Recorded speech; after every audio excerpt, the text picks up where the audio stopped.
কলকাতার দুই প্রধান অর্থাৎ মোহনবাগান ও ইস্টবেঙ্গল তারা পরবর্তী মরশুমে দল গোছানোর জন্য অলরেডি ট্রান্সফার মার্কেটে প্লেয়ারদের সাথে কথাবার্তা শুরু করে দিয়েছে।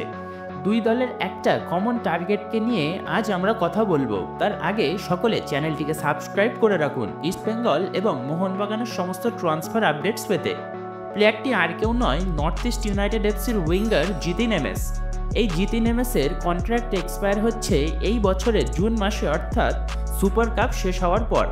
সুতরাং সুপার কাপ শেষে নর্থ ইস্ট ইউনাইটেডের এই উইঙ্গারকে নিয়ে যে মোহনবাগান এবং ইস্টবেঙ্গলের মধ্যে আরও একবার একতরফা ডার্বি হতে চলেছে সেটা বলা যেতেই পারে।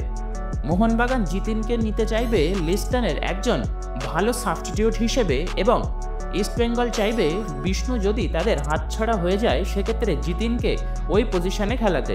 সুতরাং দুটি দলই তাদের লেফট চ্যানেলের প্লেয়ার খুঁজছে এবং তাদের নজর এই জিতিন এমএসের দিকে আছে।